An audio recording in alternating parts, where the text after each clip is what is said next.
ደግሞ ባለም አቀፍ ደረጃ ተወዳዳሪና የእሳት አደጋውን ለመቆጣጠር አብዚያ በለው ነገር የተሻለ ማድረግ በሐዋሳ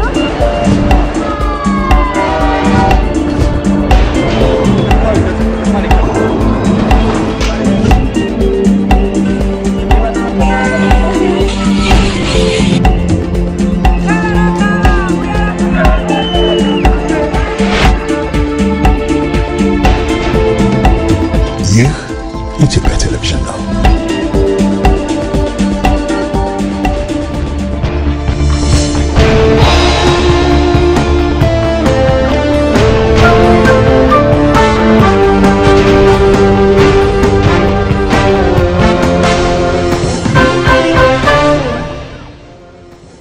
ሰላም ጤና ይስጥልኝ እንደምን አመሻችሁ የተከበራችሁ ተመልካቾቻችን ከኢትዮጵያ ቴሌቪዥን ምዕራፍ 2 የቲቪ 57 ዜናችን ተጀምሯል።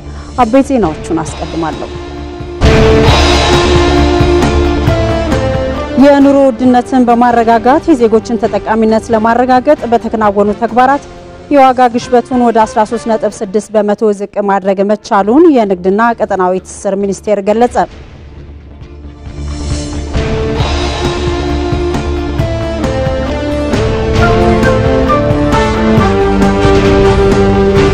ከሀገራዊ ለውጥ ወዲህ ከ1300 በላይ አዳዲስ የገጠር ከተሞችና መንደሮች የኤሌክትሪክ አገልግሎት ተጠቃሚ ማድረግ መቻሉን የኢትዮጵያ ኤሌክትሪክ አገልግሎት አስታወቀ።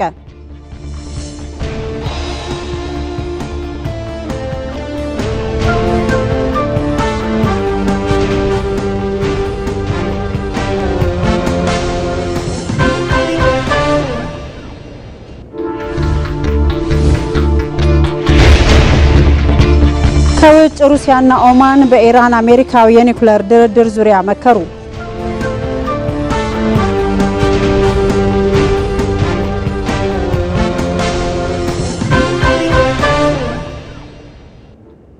ከዜናዎቹ ጋር አልጋነሽ ተካነኝ አብራችሁን ቆዩ። የሴቶችን ሁለንተናዊ ተጠቃሚነት ለማረጋገጥ የተጀመሩ ስራዎች ተጠናክረው እንደሚቀጥሉ የሴቶችና ማህበራዊ ጉዳይ ሚኒስትር ኤርጎጌ ተስፋዬ ገለጹ። ሚኒስትሯ የዜጎችን ኢኮኖሚያዊ ተጠቃሚነት ለማረጋገጥ እየተሰራ ስለመሆኑም ገልጿል። ሪሳል ኦፒዮ ዝርዝር አላት። የሴቶችን ተጠቃሚነት ለማረጋገጥ በልማት ህብረት እንዲደራጁ እየተደረገ መሆኑን የሚገልጸው የሴቶችና ማህበራዊ ጉዳይ ሚኒስቴር ይህም ችግሮችን የሚፈታ አደረጃጀት በመሆኑ የማጠናከር ስራ እየተሰራ ነው ብለዋል። በሴቶች የልማት ህብረት የግብርናና ኢኮኖሚው ልማት ብቻ ሳይሆን በሰላምና ጸጥታ እንዲሁም የጤና ስርዓቱን ለማሳለጥ እየተሰራ መሆኑንም አሳውቀዋል። የሴቶች የልማት ስንል እንግዲህ ልማት ይሄ በግብርናው በኢኮኖሚው ብቻ መሳተፍ አይደለም። ልማት ብልጽግና ሁለንተናዊ ነው መሆን ያለበት። ስለዚህ ከጥቃት መከላከል አንፃር የሴቶች የልማት ቡድን ከፍተኛ ስራ እየሰራ ወንጀልን ከመከላከል ሰላምና ጸጥታን ከማስፈን አኳያ የጤና ስርዓቱን ከማሳለጥ አኳያ እየሰሩ ያሉት ስራ ሁለገብ ስለሆነ ይህንን አጠናክረን እንቀጥላለን። የሴቶችን ተሳትፎና ተጠቃሚነት ለማረጋገጥ የሴቶች ልማት ቡድን የማደራጀትና የስራ ዕድል ፈጠራ ላይ እየተሰራ ስለመሆኑም ተነስቷል። የመደራጀት እና ትልቁ ትኩረታችን ስትሪንግ ኮሚቴ አጠናክሮ ከመሄድ አኳያ ስራ ዕድልን በተገኘ አቅርቦት መሰረት አቅጣጫ ማስቀመጠን ቢያንስ 50% ሴቶች ገብተው እንዲሰሩ ያስቀመጥነው እንትናለ አቅጣጫ አለ። እየገመገምን እየመራ ነው ያለው። የአቅም ግንባታ ስልጠና እንዲሁም ደግሞ የብድር ምችችት አድርገን ወደ ስራ እንዲገቡ የምናደርግበት ሁኔታ አለ። ከተለያዩ ተቋማት ጋር እንዲሁም ደግሞ ከአጋር አካላት ጋር በመሆን በዚህ ዙሪያ ሰፊ ስራዎችን እንሰራለን። ወደ ገቢ ማስገኛ እንዲገቡ በተለይ ከአበዳሪ ተቋማት ጋር በመቀናጀት ሴቶች የራሳቸውን ስራ ዕድል እንዲፈጥሩ ለቤተሰቦቻቸው ለራሳቸውም ስራ እንዲፈጥሩ እየተሰራ ያለበት ሁኔታ ነው ያለው። ይሄ በመንግስትም ከባለድርሻ አካላትም ከበጎ አድራጊዎችም ጋር በመሆን በየደረጃው ሴቶች ወደ ገቢ ማስገኛ ስራዎች እንዲገቡ በበርካታ ንቅናቄዎች እየተሰራ ነው ያለው። የሴቶችን ተሳትፎና ተጠቃሚነት ለማረጋገጥ ከባለድርሻ አካላት ጋር በቅንጅት እየተሰራ ነው ተብሏል። ከሀገራዊ ለውጥ ወዲህ ከ1300 በላይ አዳዲስ የገጠር ከተሞችና መንደሮችን የኤሌክትሪክ አገልግሎት ተጠቃሚ ማድረግ መቻሉን የኢትዮጵያ ኤሌክትሪክ አገልግሎት አስታወቀ። የአገልግሎቱ የኮሙኒኬሽን ስራ አስፈጻሚ መላኩ ታዬ ለውጡን ተከትሎ የኤሌክትሪክ አገልግሎትን ተደራሽነት ለማሳደግ የተለያዩ ተግባራት ሲከናወኑ መቆየታቸውንም ገልጸዋል። ሳምሶን በላይ ዝርዝር አለው። ከሀገራዊ ለውጥ ወዲህ በገጠር ከተሞችና መንደሮች ኤሌክትሪክ ኃይል እንዲዳረስ የተከናወኑ ተግባራት ተጨባጭ ውጤት ማምጣታቸውን የኢትዮጵያ ኤሌክትሪክ አገልግሎት አስታውቋል። በዚህም ለአብነት ባለፉት የለውጥ ዓመታት 1382 አዳዲስ የገጠር ከተሞችና መንደሮች የኤሌክትሪክ አገልግሎት እንዲያገኙ መደረጉን የአገልግሎቱ የኮሙኒኬሽን ስራ አስፈጻሚ አቶ መላኩ ታዬ ገልጸዋል። በከተማ ደረጃ ወደ 1382 አዳዲስ የገጠር ከተሞችንና መንደሮችን የኤሌክትሪክ አገልግሎት ተጠቃሚ አድርገናል። ባለፉት 6 እና 7 የለውጥ ዓመታት ውስጥ ይሄ ትልቅ ለውጥ ነው። እድገቱን ስናየው ወደ 20% ጭማሪ ያሳይቷል። በሌላ መልኩ ከደንበኛ አንፃር ቆጣሪ ገብቶላቸው በማወራና ባወራ በቤተሰብ ደረጃ 3.2 ሚሊዮን የሚሆኑ ደንበኞች ነበሩን። አሁን ላይ ከ5 ሚሊዮንም የዘለሉ ደንበኛ አድርሰናል። መሰረተ ልማቶች ረጅም ጊዜ ያገለገሉ ከመሆኑም በላይ ወቅቱን ያዋጀ አለመሆኑ ለአገልግሎት መቆራረጥና ለደንበኞች ቅሬታ ምንጭ እንደሆነ መለየቱን ጠቅሷል። ለችግሩ መፍትሄ ለመስጠት በአዲስ አበባ፣ ድሬዳዋ፣ አዳማ፣ መቀሌ፣ ባህር ዳርና ጅማ በመሳሰሉ ከተሞች ላይ የመጀመሪያ ምዕራፍ የኔትወርክ ማሻሻያና መልሶ ግንባታ ስራ መጠናቀቁን ተናግረዋል። ወላይታ ሶዶ፣ ሐረር፣ ሻሸመኔ፣ ደብረ ማርቆስ፣ ጎንደርና ኮምቦልቻን ጨምሮ በ6 ከተሞች ላይ የተጀመረው የኔትወርክ ማሻሻያና መልሶ ግንባታ ስራ ሲጠናቀቅ ለደንበኞች አስተማማኝ ኃይል አቅርቦት እንደሚኖር የኮሙኒኬሽን ስራ አስፈጻሚው አቶ መላኩ ታዬ ጠቅሰዋል። እነኚህ 6 ከተሞች ላይ የኔትወርክ ማሻሻያና የመልሶ ግንባታ ስራ ስንሰራ ሙሉ በሙሉ የመጀመሪያውን መሰረተ ልማት በአዲስ የመሰረተ ልማት የመተካት ያህል ነው። አስቀድሞ የተዘረጋው መሰረተ ልማት የዘመኑን ቴክኖሎጂ የዋጀ አይደለም። አንዱ ለኃይል መቆራረጥም በጣም ተጋላጭ፣ ኮንዳክተሩን ስናይ ሽፍን አይደለም። በቀላሉ እርጥበት ሲያገኝ ኃይል መቆራረጥ የሚጋለጥበት፣ ምሰሶቹ የእንጨት ምሰሶ የነበሩ ሌሎች ስዊቺንግ ስቴሽን የመሳሰሉት ቴክኖሎጂዎችን በውስጡ ያላቀፈ ነበር አስቀድሞ የነበረው ኔትወርክ። ስለዚህ አሁን ላይ የመልሶ ግንባታና የማሻሻያ ስራ ስንሰራ ዛሬ ያለውን ደንበኛ ዛሬ ያለውን ኢኮኖሚ ብቻ ታሳቢ ያደረገ ሳይሆን የነገንን ፍላጎት ጭምር ታሳቢ ባደረገ መልኩ ተቃኝቶ እየተገነባ ያለ መሰረተ ልማት ነው ብሎ መውሰድ ይቻላል። እነኚህ ሲያልቁ እንግዲህ አስተማማኝ የሆነ ኤሌክትሪክ አቅርቦት ይኖራል። የመልካም አስተዳደር ችግሮች ሲከሰቱ የሞባይል መተግበሪያን በመጠቀም ጥቆማ የሚሰጥበት አሰራር መዘርጋቱን የገለጹት አቶ መላኩ ደንበኞች ተሳትፎ በማድረግና ጥቆማ በመስጠት የመፍትሄው አካል እንዲሆኑም ጥሪ አቅርበዋል።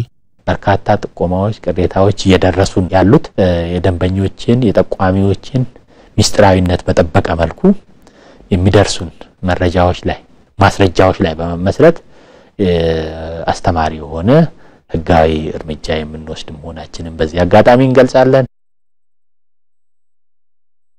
የኑሮ ውድነትን በማረጋጋት የዜጎችን ተጠቃሚነት ለማረጋገጥ በተከናወኑ ተግባራት የዋጋ ግሽበቱን ወደ 13.6 በመቶ ዝቅ ማድረግ መቻሉን የንግድና ቀጠናዊ ትስስር ሚኒስቴር ገለጸ።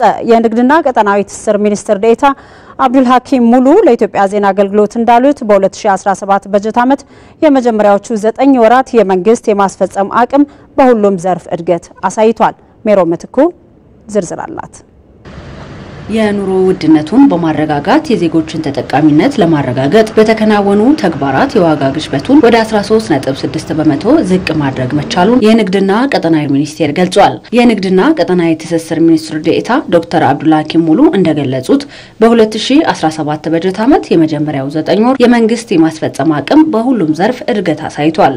የንግድና ቀጠናዊ ትስስር ሚኒስቴርም በበጀት ዓመቱ 9 ወራት ከወጪ ንግድ 5.3 ቢሊዮን ዶላር ገቢ መገኘቱን ገልጸው ከአምናው ተመሳሳይ ወቅትና ከእቅዱ ጋር ሲነጻጸር አፈጻጸሙ ከፍተኛ መሆኑን አንስተዋል። በመሆኑም መንግስት ዓለም አቀፍ ተጽዕኖዎችን በመቋቋም የዜጎችን ተጠቃሚነት የሚያረጋግጡ ስራዎችን በማከናወን ላይ እንደሚገኝም ገልጸዋል። ዓለም አቀፋዊ የጂኦፖለቲካል ጉዳዮች ፖለቲካል ኢኮኖሚ ጉዳዮች በፍጥነት እየተቀያየሩ ባለበት ሁኔታ ውስጥ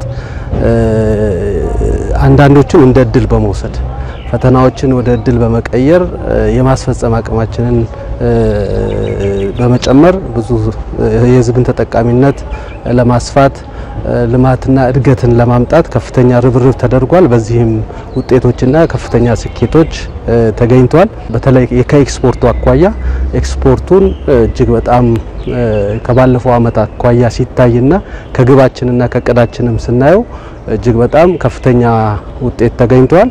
ወደ 5.3 ቢሊዮን ዶላር ኤክስፖርት ማድረግ ተችሏል። ይሄ ከቀዱ እጅግ በጣም ከፍተኛ ፐርሰንት የተፈጸመ አፈጻጸም ነው ተብሎ የሚወሰድ ነው። መንግስት የዜጎችን ተጠቃሚነት ለማረጋገጥና የኑሮ ጫናን ለማቃለል ብዙ ሰርቷል ያሉት ሚኒስትር ዴኤታው በዚህም ተጨባጭ ውጤት መመዝገቡን ገልጸዋል። በኢትዮጵያ ዜጎችን እየፈተነ ያለውን የኑሮ ውድነት ለማረጋጋት ከፍተኛ ርብርብ በማድረግ ግሽበቱን 13.6% ማድረስ እንደተቻለ ገልጸዋል።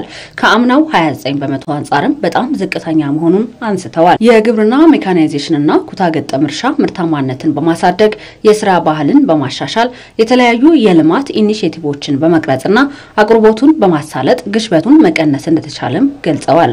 የኑሮ ውድነትና የግሽበት አኳያ የሚታዩትም ከዚህ በፊት ሲጨምር የነበረበት ፍጥነት ሬቱን ለመክታት ከፍተኛ የመንግስት ርብርቦች ተደርገዋል።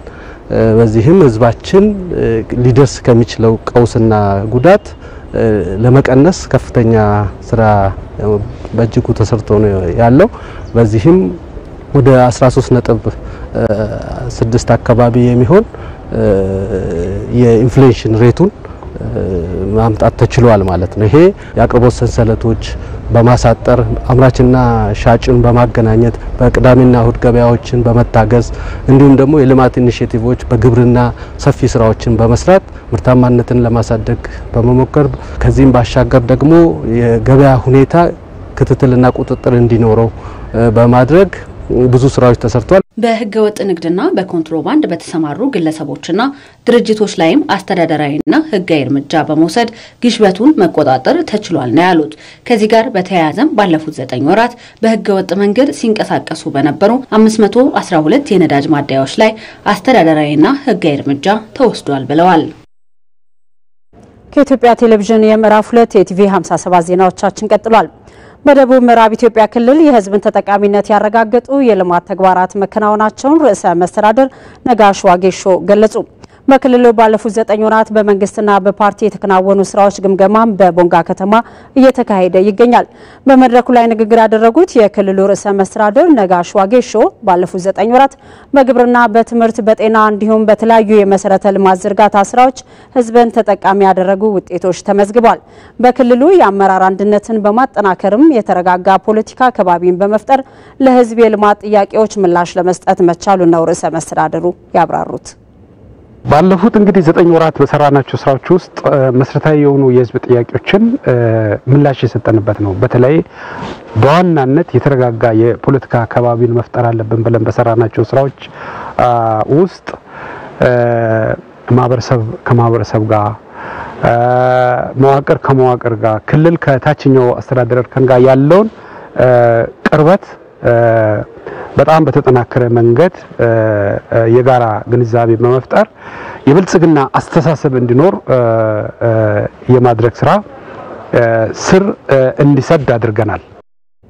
በክልሉ አርብቶ አደር አካባቢዎች የሚስተዋሉ የጸጥታ ችግሮችን በዘላቂነት ለመፍታት በተደረገው የተቀናጀ ጥረትም ውጤት መመዝገቡ ነው ርዕሰ መስተዳድሩ የተናገሩት። በሰላምና ጸጥታ ዙሪያ ላይ አንዳንድ እርስ በርስ በተለይ በአርብቶ አደሩ ማህበረሰብ አካባቢ በግጦሽ፣ በሳር፣ በውሃ የሚፈጠሩ ግጭቶችን በባህላዊ ጎጂ ልማዶች ዙሪያ የሚፈጠሩ ግጭቶችን በእጅጉ መቀነስ ችለናል። ከዛ ከውጪ የሚደርሰው በተለይ ከአጎራባች አገር ከደቡብ ሱዳን የሚደርሰው ጥቃት፣ የከብት ዝርፊያ፣ የህይወት የአካል መጉደል ስራዎችን በእጅጉ ቀንሰናል። ይሄ ከመከላከያ ሰራዊት ከፌደራል ፖሊስና ከክልሉ ጸጥታ መዋቅር ጋር በጋራ በቅንጅት በሰራ ናቸው። በክልሉ ባለፉት 9 ወራት 445,000 ሄክታር መሬት በዋና ዋና ሰብሎች ለመሸፈን መቻሉንና 18 ሚሊዮን ኩንታል ምርት ለመሰብሰብ እንደተቻለም ነው የጠቀሱት። ከክልሉ ባለፉት 9 ወራት 36600 ሜትሪክ ቶን ቡናም ለማዕከላዊ ገበያ ማቅረብ መቻሉን የገለጹት ርዕሰ መስተዳድር ነጋሽ ዋጌሾ በማህበራዊ ልማት ዘርፎች የተመዘገቡ ለውጦች ህብረተሰቡን ተጠቃሚ ያደረጉ መሆናቸውንም ገልጿል። ዘገባው የሪፖርተራችን ሰለሞን ባረና ነው። የኢትዮጵያ ሰብአዊ መብቶች ኮሚሽን የህግ ድጋፍ አገልግሎት ተደራሽነትና ጥራት ላይ ትኩረቱን ያደረገ ውይይት እያካሄደ ነው። ውይይቱ በዋናነት ዜጎች የሚያገኙት የህግና ፍትህ ተደራሽነትን ማረጋገጥ ላይ ትኩረቱን ያደረገ መሆኑም ነው የተገለጸው። ከዚህም ባለፈ ከህግና ፍትህ ጋር በተያያዘ የሚወጡ ህጎችንና ማኑዋሎችን ለማህበረሰቡ ተደራሽ ለማድረግ ያለመ ስለመሆኑም ነው የኢትዮጵያ ሰብአዊ መብቶች ኮሚሽን ምክትል ዋና ኮሚሽነር ራኬብ መሰለ የተናገሩት። የሚወጡ ህጎች ማኑዋሎች ስላሉ እነዚህ ሰነዶች ያሉትን ችግሮች የገጠሙትን ተግዳሮቶች በሚቀርፍ መልኩ መዘጋጀት እንዲችሉ እያንዳንዱ ባለድርሻ አካላት ግብአት የሚሰጥበት መድረክ ነው። በተለይ ደግሞ የህግ ማዕቀፍም ስትራቴጂን በሌለበት ሁኔታ ይህንን አገልግሎት ሲሰጡ የቆዩ የሲቪክ ማህበረሰብ ድርጅቶች፣ ዩኒቨርሲቲዎች እንዲሁም ደግሞ ይሄንን ሲያግዙ የነበሩ የዓለም አቀፍ ተቋማትም እነዚህን ክፍተቶች በሙሉ በምን አይነት መልኩ መቅረፍ እንችላለን የሚለውን በየጊዜው ጥናቶች እየተሰሩ ክፍተቶቹን እየለየን እየተወያየን መቅረፍ ምንችልበትን ሁኔታና ይሄንን አገልግሎት ለማህበረሰብ ክፍሎቻችን ተደራሽ ምናደርግበት ጥራቱን በየጊዜው እየገመገምን አስፈላጊውን የአቅም ግንባታ እየሰራን ተደራሽ ማድረግ ምንችልበትን ሁኔታ ለማመቻቸት ነው። እንደ ሪፖርተራችን መሐሪ ዓለሙ ዘገባ ውይይቱ ለ2 ቀናት የሚካሄድ ሲሆን ነፃ የህግ ድጋፍ አገልግሎት ተደራሽነትና ጥራት ላይም በሚያጋጥሙ ችግሮችና በመፍትሄዎቻቸው ዙሪያ ውይይት እንደሚካሄድበት የኮሚሽኑ የአጋርነት ክፍል ኃላፊ የምስራች ለገሰ ተናግረዋል። በመድረኩ በዋናነት የነፃ የህግ ድጋፍ አገልግሎት ያለበትን ሁኔታ በተለይም ደግሞ ከተደራሽነትና ከጥራት አንፃር አክሰሲቢሊቲ ኤንድ ኳሊቲ የምንላቸው ያለበትን ሀገራዊ ሁኔታ በፌደራል ደረጃ ብቻ ሳይሆን በክልሎችም በፍትህ ሚኒስቴር በዩኒቨርሲቲዎች በሲቪል ማህበራት የሚሰጡ ነፃ የህግ ድጋፍ አገልግሎቶች በመንግስታዊ መንግስታዊ ባልሆኑ ተቋማትም የሚሰጡ የነፃ የህግ ድጋፍ አገልግሎቶች ምን ደረጃ ላይ ነው ያሉት፣ በዚህ ደረጃ መንግስት ምን እየሰራ ነው ያለው የሚለው የምንወያይበት መድረክ ነው ማለት ነው። ወደ ውጭ ዜና አልፈናል። ሩሲያና ኦማን በኢራን አሜሪካው የኒውክሌር ድርድር ዙሪያ መክረዋል። የኦማኑ መሪ ሱልጣን ሃይታም ቢን ጣሪቅ አልሰይድ በሞስኮ ጉብኝት በሚያደርጉበት ወቅት ከፕሬዝዳንት ቭላድሚር ፑቲን ጋር በጉዳዩ ዙሪያም ተወያይቷል። ኦማን በዋሽንግተንና ቴሄራን መካከል ስምምነት ላይ እንዲደረስ እያደራደረች ትገኛለች። ወንደሰን አፈወርቅ ትንታኔ ያለው የገልፍ ሀገራት ከቅርብ ጊዜያት ወዲህ በዓለም አቀፍ ደረጃ የተጽዕኖ አድማሳቸውን እያሰፉ መጥተዋል። ዓለም ላይ እጅግ አደገኛ ቀውሶችን የደቀኑ ለበርካቶችም ሞት ምክንያት የሆኑ ጦርነቶችን ለማስቆም የሚደረጉ ድርድሮችን በማሸማገሉ ረገድ ከፍተኛ ሚናን እየተጫወቱ ነው። የዲፕሎማቲክ ተጽዕኖአቸውን ከፍ እያደረጉ የሚገኙት ሀገራቱ አሁን ደግሞ ለዓለማችን ከፍተኛ ስጋት የደቀነውን የኢራንን የኒውክሌር ፕሮግራም ውዝግብ ለመፍታት እንቅስቃሴ ላይ ናቸው። ዋሽንግተንና ቴሄራን በኦማን አማካኝነት እየተደራደሩ ነው። በመጪው ቅዳሜ ዕለትም ሶስተኛ ዙር ድርድር በሁለቱ ሀገራት መካከል በኦማን እንዲደረግ ቀጠሮ ተይዘውለታል። የአሜሪካው ፕሬዝዳንት ዶናልድ ትራምፕ በኢራን የኒውክሌር ፕሮግራም ዙሪያ አዲስ ስምምነት ላይ መድረስ አለብን እያሉ ነው። ይህ የማይሆን ከሆነ ደግሞ ቴሄራን ወታደራዊ እርምጃ ጭምር ሊከተላት ይችላል ሲሉ ትራምፕ አስታውቀዋል። ትራምፕ ስምምነት ላይ የማይደረስ ከሆነ ኢራን በቦምብ እንደምትደበደብ ሲናገሩ፣ የኢራን ሰዎች በበኩላቸው በእንደዚህ አይነት ዛቻ ውስጥ ተኩኖ የሚደረስ ስምምነት የለም እያሉ ነው። የዋሽንግተን ሰዎች እንደሚያምኑት ከሆነ የኢራን የኒውክሌር ፕሮግራም የኒውክሌር መሳሪያ ማምረትን ግቡ ያደረገ ነው። የቴሄራን ሰዎች በበኩላቸው ይህ አይዋጥላቸውም። እነሱ ደጋግመው እንዳሉት የኒውክሌር መርሃ ግብራቸው ሰላማዊ ጥቅምን ታሳቢ ያደረገ ነው። በዚህ ሁሉ መሃል ታዲያ የኦማኑ መሪ ሱልጣን ሃይታም ቢን ጣሪቅ አልሰይድ በሞስኮ ጉብኝት አድርገዋል። በዚያም ከፕሬዝዳንት ቭላድሚር ፑቲን ጋር በሁለቱ ሀገራት መካከል እየተደረገ ባለው ድርድር ዙሪያ ተወያይተዋል። የክሬምሊን የውጭ ጉዳይ አማካሪ ዩሪ ኡሻኮቭ እንዳሉት በአሜሪካና ኢራን ተወካዮች መካከል እየተደረገ ያለው ድርድር ምን ደረጃ ላይ እንዳለ ውይይት ተደርጎበታል። እሳቸው እንዳሉት ሩሲያ ከኢራናውያን ወዳጆቿ ጋር በድርድሩ ዙሪያ በቅርበት እየተመካከረች ነው። እገዛ በሚያሻቸው ወቅትም ልታግዛቸው ዝግጁ ናት። መረጃዎች እንደሚጠቁሙት ከምዕራቡ ዓለም ሀገራት ጋር ሻካራ ግንኙነት ያላቸው ሩሲያና ኢራን የእርስ በርስ ግንኙነታቸውን እያጠናከሩ መጥተዋል። በወርሃ ጥርም የስትራቴጂክ አጋርነት ስምምነትን ተፈራርመዋል።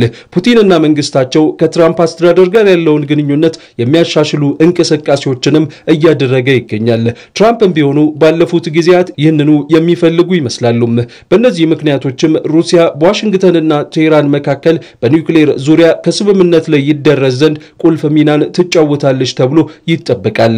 አልጀዚራ በዘገባው እንደጠቆመው ከሆነ ትራምፕ በመጀመሪያ የስልጣን ዘመናቸው ቀደው የጣሉት የ2015 የኒውክሌር ስምምነት ድርድር ወቅትም ሞስኮ አንዷ ፈራሚ ነበረች። ባለፈው ሳምንት የኢራኑ ውጭ ጉዳይ ሚኒስትር ሞስኮ በተገኙ ጊዜ እንዳሉትም ቴህራን ወዳጆቿ ከሆኑት ሩሲያና ቻይና ጋር ከኒውክሌር ጋር በተያያዙ ጉዳዮች ዙሪያ ሁሌም በቅርበት ትመክራለች። ከዩክሬን ጋር ከባድ ውጊያ ላይ ያለችው ሞስኮ በዚህ ጦርነት ምክንያት ከምዕራቡ ዓለም ጋር ውጥረት ውስጥ ነው ያለችው። በምዕራባውያኑ ተደራራቢ ማዕቀቦች የተጣሉባት ሩሲያ ፊቷን ወደ እስያ፣ አፍሪካና አረብ ሀገራትም አዙራለች። የኦማኑ መሪ በሞስኮ ጉብኝትን ሲያደርጉ ፑቲን ከአረቡ ዓለም መሪዎች ጋር ለመምከር እቅድ እንዳላቸው ይፋ አድርገዋል። ኦማንም በዚህ ጉባኤ ላይ ትገኝ ዘንድ ጋብዘዋታል። በዚህ ዓመት በሩሲያና አረብ ሀገራት መካከል ጉባኤ ለማካሄድ እቅድ ይዘናል። በአረቡ ዓለም ያሉ ወዳጆቻችን ይህንን ሐሳብ ይደግፉታል። ጊዜ ካለዎት እርሶም በዚህ ጉባኤ ላይ ቢገኙ ደስ ይለናል። የኦማንና ሩሲያ መሪዎች ሁለቱ ሀገራት የእርስ በርስ ግንኙነታቸውን በሚያጠናክሩበት ዙሪያ መምከራቸውም ተሰምቷል። ታስ እንደዘገበው የሁለቱም ሀገራት ልዑካን ሀገራቱ ትብብራቸውን ማጠናከር የሚችሉባቸውን ሰነዶች ፈርመዋል። በትራንስፖርት ዘርፍ መተባበር የሚችሉበትን የመግባቢያ ሰነድ ስምምነት ፈርመዋል። ከዚህ በተጨማሪ ህገወጥ የገንዘብ ዝውውርንና ሽብርተኝነትን በገንዘብ መደገፍን ለመከላከል የሚያስችሉ ስምምነቶችን ፈርመዋል። በአሳ ልማት ዘርፍም እንዲሁ ሩሲያና ኦማን ሊተባበሩ የመግባቢያ ሰነድ ተፈራርመዋል። ተመልካቾቻችን ከኢትዮጵያ ቴሌቪዥን የምዕራፍ 2 የኢቲቪ 57 ዜናዎቻችን አሁንም እንደቀጠሉ ናቸው። የቢዝነስ መረጃዎች ወደ እናንተ የሚቀርቡበት የአየር ጊዜ ላይ ደርሰናል። ባልደረባችን አሚር ጌቱ ስቱዲዮ ተገኝቷል። አሚር